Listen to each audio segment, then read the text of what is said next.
Hi everyone, today I'm going to be going over how to build and drive cars for tandem drifting. There is multiple ways you could go about this. You could go out in the public lobbies with a regular car in tandem with people in there, but I'm going to go a bit more in depth, like how to build them specifically for doing well in tandems and stuff like that for people who run convoys, for example. So as far as Forza games go, I actually think Horizon 5 is actually the least fun for tandem drifting, assuming the latest motorsport isn't that bad. I haven't played it yet. But yeah, something about the physics in Horizon 5 just feels arcadey at times. So I'll also show you guys a few tricks I use to make it feel a little bit less arcade-like. So yeah, I'll start by going over how to build and drive a lead car.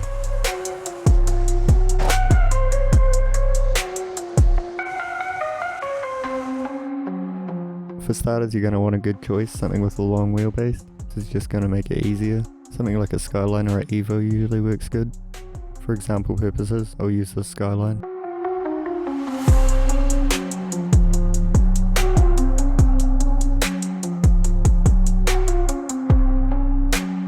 Setup wise, it's pretty similar to a lobby drift car. If you want a guide on how to build them and haven't seen it yet, in my drift points video I go over the build and tune on my Barracuda if you wanted to watch that. I usually don't add body kits so I can leave the rear wheel width in a step, but that's really just preference. If you're building it specifically for a lead car, I'd recommend leaving it slightly heavy or with a bit less power so it's easy for the car behind to catch up to, but you don't want it to be too slow or they'll keep hitting you, or in the case of drift lobbies going straight through you. So to fix this on the building side, I'd recommend bringing the tyre width out a step or adding a bit of weight reduction, just to help keep a bit of consistency. And if you're having the opposite problem and it's not drifting enough, you could always try putting aero parts on it like a wing or something and adjusting those tuning settings.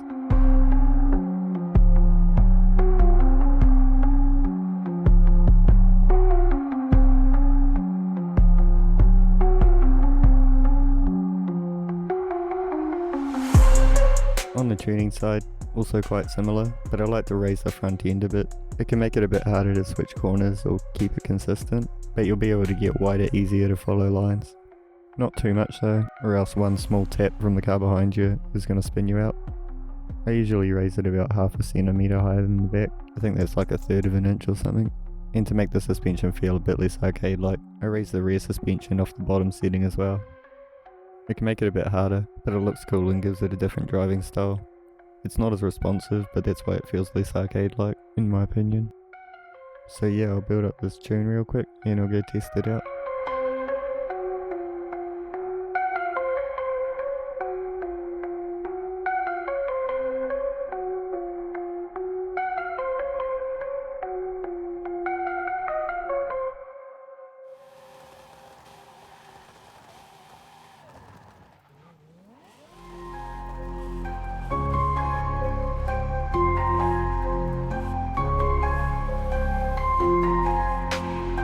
Driving the lead car, you're going to want to run smooth, whitish lines that are easy for the car behind to follow.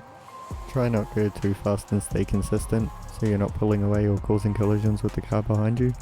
Use the handbrake to enter corners smoothly. I like to use my regular brakes as a caution for things like an unpredicted switch or sharp turns ahead.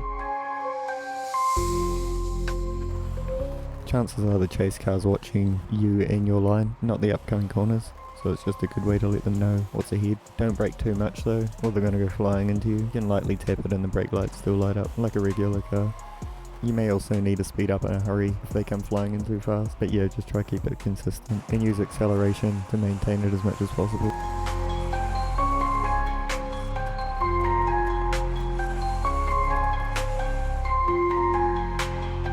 So now on to chase cars.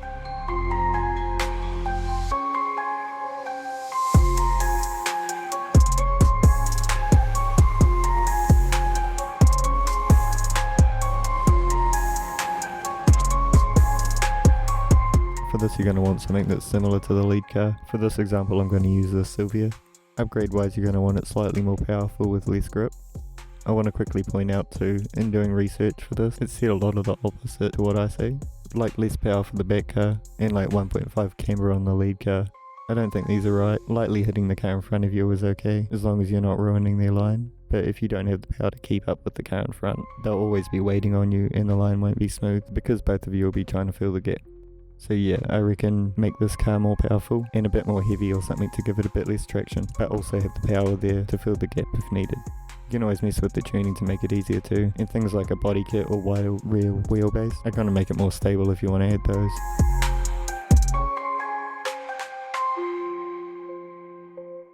On the tuning side, you're going to want more of an even weight distribution, so more of an even ride height and less body roll to help you keep up with the car in front. I'll quickly build up this one, and then I'll go test it.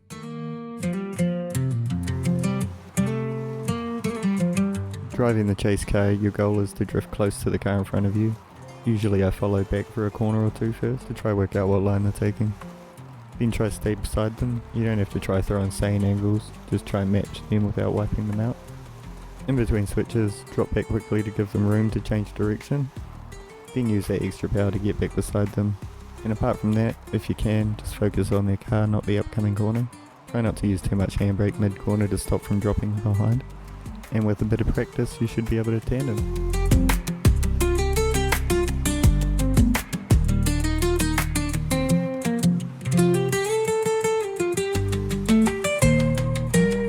I don't know if I'll have time to test these together, but they should be good. This isn't my first time setting up tandem cars. I'll upload these tunes for anyone wanting them, but as always I'd recommend building your own just so you can set it up how you want. And yeah, that's pretty much it for this one. I hope this gave you a bit more of an understanding about building and driving tandem drift cars. Thank you guys for watching, and I'll see you next time.